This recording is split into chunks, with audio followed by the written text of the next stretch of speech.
What's up guys, and welcome back to another video. And we're back on the level 1 challenge.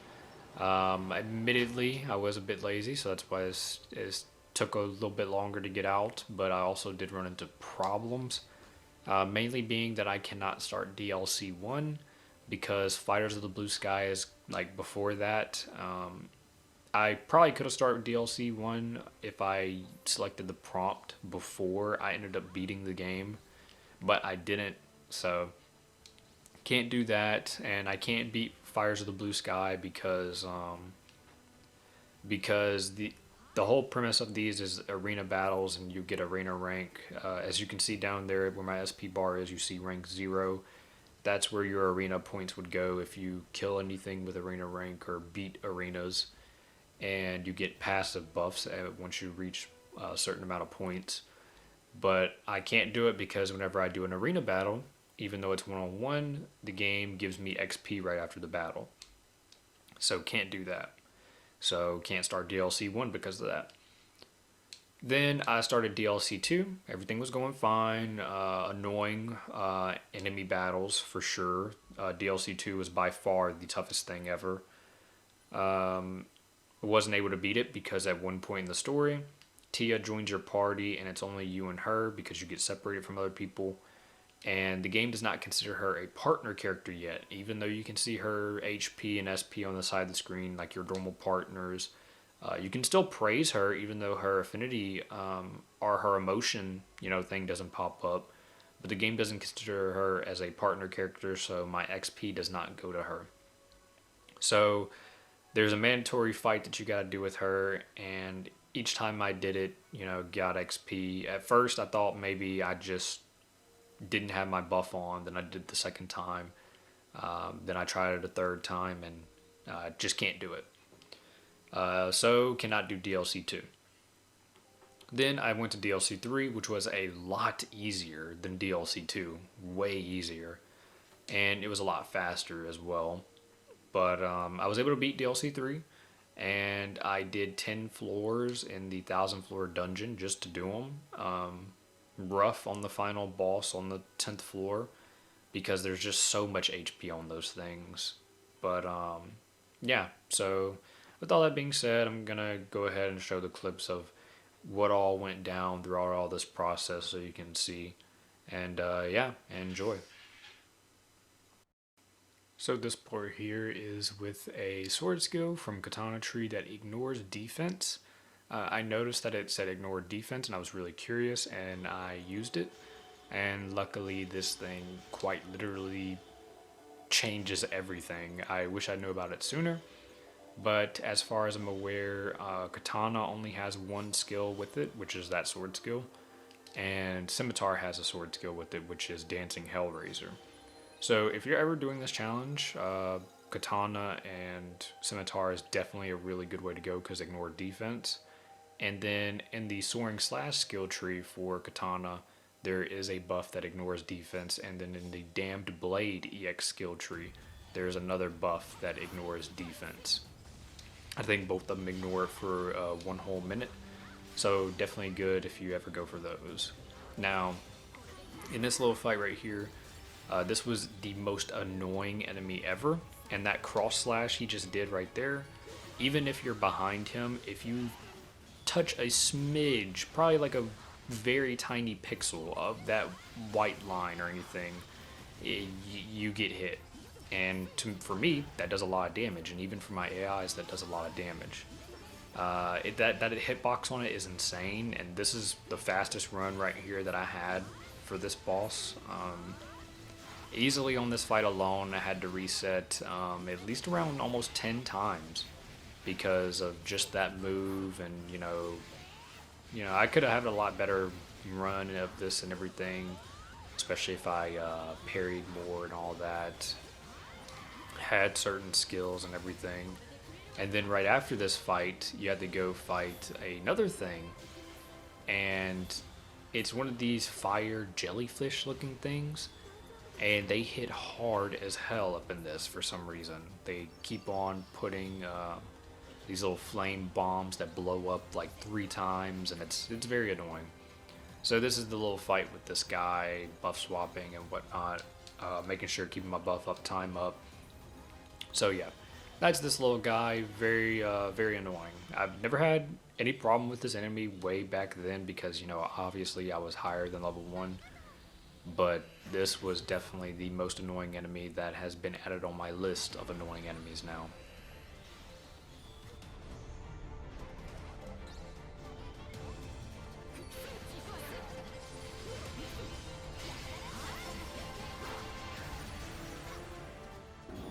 Then here we get to a little funny part. I was just collecting this little element to see if I could use it, and I keep on hearing this noise, and then right behind me, an enemy, I guess he got stuck, and he got out of his little zone, and he was trying to teleport back to his zone. So he was just sitting here stuck for a while, just trying to teleport, and it was kind of funny. So there is that little bug.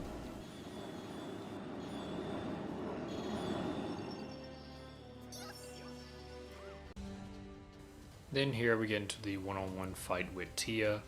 Extremely easy. Luckily, you don't get XP from it. Yeah, just like wait after she does a sword skill. That way you can put her in the weakened state, and she just takes massive damage, as you can see right there. You can even parry her too if you want to, but waiting for her to do a sword skill and then just go attack it right after she gets hit with the weak status, definitely good. But yeah, there's that. And then this is the part where we get separated, which is the problem with DLC 2. Then this here is the part where you cannot beat DLC 2. This is a fight that you have to do mandatory for the progression. And as you can see, Tia's little, icon and stuff over there is normal, just like anybody else. The only difference is that you don't see her affinity. So like whenever characters, they have their little affinity bubble pop up next to their SP bar, and then you can praise them. That doesn't pop up for Tia. It's still there. You can praise her, but it doesn't pop up. It doesn't have a clear indicator. But the game does not consider her as a playable character for your team. So yeah, I can't beat this fight. Like I said, I tried it 3 times just to make sure. I make sure I have my buff on and all that, but can't do it sadly. So DLC 2 is a no-go. Then I was walking in town looking for Argo for the skill fusion quest so I can get Kismel's up a little bit more. And then I end up running into a funny thing that I noticed out of the corner of my eye. So whenever we get to the Argo's part, I'll zoom in so you can clearly see it, and I'll replay it in slow motion just in case you didn't quite catch it, but here it is.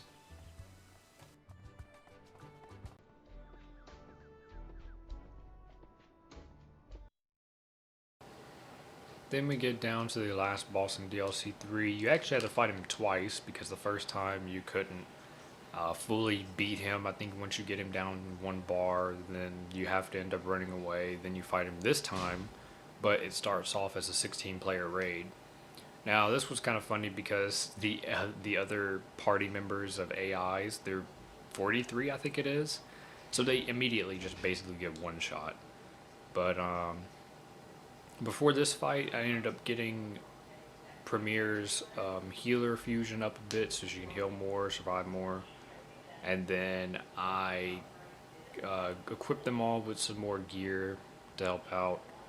And I ended up learning the parry skill Banishment. That way I can parry his moves so that I can fill up the stagger gauge more. And so, I just don't have to wait for anything.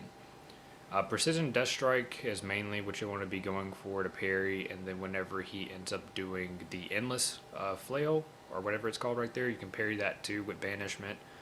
It's also good if if you don't parry Endless Flail, you can attack him right after he does it. That way you can put him in the weak state as well, like that right there. Fading Strike you can use with Banishment.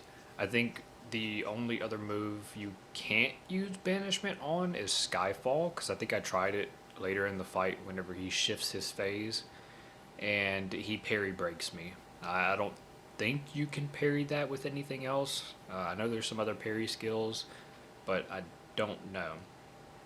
But for this fight, you definitely at least want Banishment for sure. do your little switch here and there to keep attacking, build up that stagger meter. And once I was able to actually damage him, I mean, it was pretty good. Damage was pretty good. The only thing that would make this better is if I had just had some more attack boosting buffs, or some or that one buff from Soaring Slash or Damned Blade where I can ignore defense for all my attacks. That would have been huge improvement.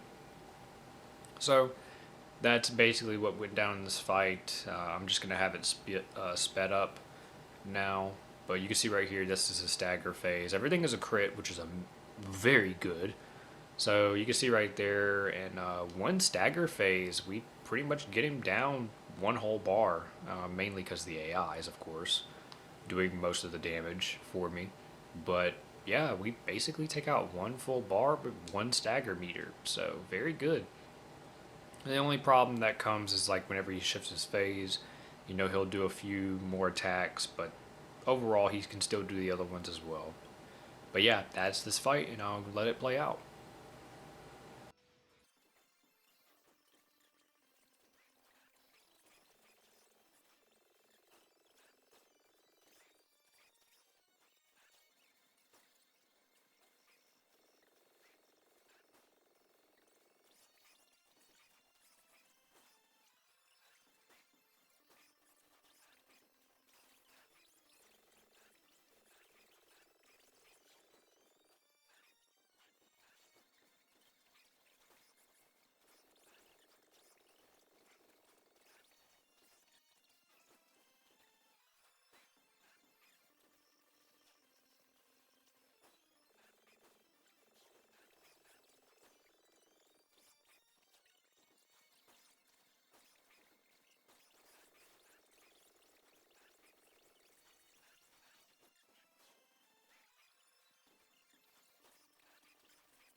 So final boss of DLC 3, and this one is Tia's Inner Demons.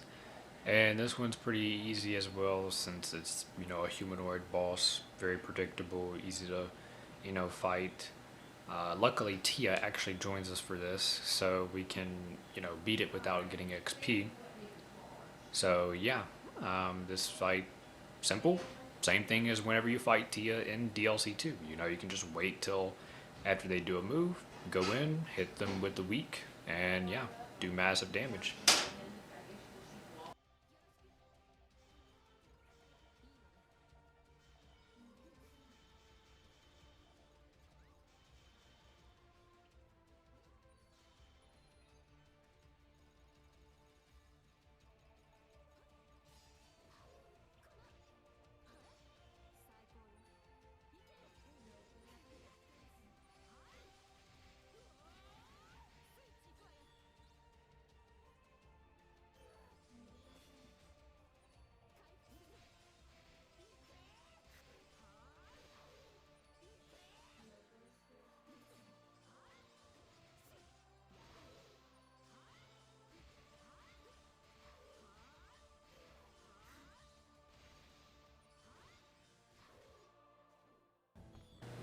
Then here we end up taking on the 1,000 floor dungeon, and I only went up 10 floors, so this is the 10th floor boss. Very tanky, so I'm gonna speed up this fight. Not a problem at all with this fight either. Just very tanky. Like I said, if I had that ignore defense, buff, so then all my attacks did more damage, then this would be a lot faster. But overall, not bad. Got some better gear from the chests and the floors, which is good. Can also put them on my AIs. But Overall, this challenge is basically done. DLC 2 you cannot beat. Base game you can beat all the way. DLC 1 I don't remember if there's any solo parts in it, which if there isn't, then you can beat DLC 1, and DLC 3 you can fully beat. 1,000 floors you can fully beat as well. It's just more tedious because you can't leave unless you go up 10 floors. And then you also got to deal with the very tanky enemy. You have to, deal with a bunch of things.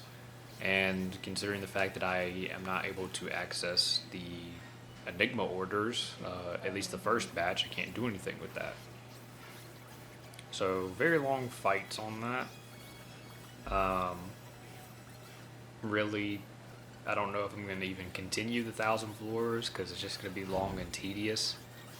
And I imagine at some point I would probably have a run where, I'm fighting and then I end up getting XP accidentally, or I just automatically lose, and that would be very frustrating. So I don't know if I'm going to continue this for 1,000 floors, but overall I'm very satisfied with this playthrough. It was very fun. It got me to learn new things, like the ignore defense thing. At least I actually found that out right before the end, because I've never actually paid attention to that stuff before, because, you really didn't have to once you're whenever you actually had levels. But at level 1, you need any kind of damage you can get. So, was able to learn more about that kind of stuff and everything. And it was just fun playing through this game again and giving this a go for a challenge run. I do plan to do this for Hollow Fragment as well, which can be pretty easy, I think. I know there's some solo parts up in it, but I think I can completely skip some fights that are solo. And I think some fights that I have to do solo, like the fight with POH, that one's solo, but I don't think I will get a lot of XP to level me up instantly. So interested to try that one out. Other than that though, like I said, don't know. I want to go on my alt account and try to see if, because I know whenever you start the game and you have DLC, it asks you if you want to start this DLC, if you want to start that DLC. I kind of want to start an alt account and go start DLC 1. That way I can at least have it and then be able to do my Enigma orders. But I don't know if I'm going to do this stuff over again. It'd be a lot quicker since I know what to do now and what to go for. But I don't know if I'm going to do this again, so don't hold your breath if I, plan to continue this, or just, call it quits here. I basically accomplished what I wanted to do. The only thing to do is just 1,000 floors, really. And like I said, it's long and tedious, especially at level 1. But with that being said, that's pretty much it. So this might be the final part. And if so, then yeah. Thanks for watching and joining me on this little challenge that was pretty quick. But I wish I could have streamed it, but my internet quality isn't great. But overall, this was a fun experience. If any of you want to try it, go for it. Like I said, Katana or Scimitar, go for those defense ignoring skills. Soaring / EX skill, go for that if you want to get the defense ignoring buff. Damn Blade EX skill, go for that if you want to get the ignore defense buff as well. And your runs would be a whole lot smoother compared to whenever I just started getting that once I hit DLC. Base game you'll be fine though, that's extremely easy. But yeah, I advise anybody who's ever played Hollow Realization and who likes it, give this a go. It's very fun. I'm gonna try it for Hollow Fragment, like I said. I don't know if there's any other challenges I'm gonna do for any of the other SAOs, but we'll end up seeing and figuring out things. But yeah, so overall, that's probably it for this series. Other than that, I'm probably gonna do some little other videos here and there for HR. But yeah, hopefully you all enjoyed, and this is probably gonna be it. So until then, see you in the next one. Peace.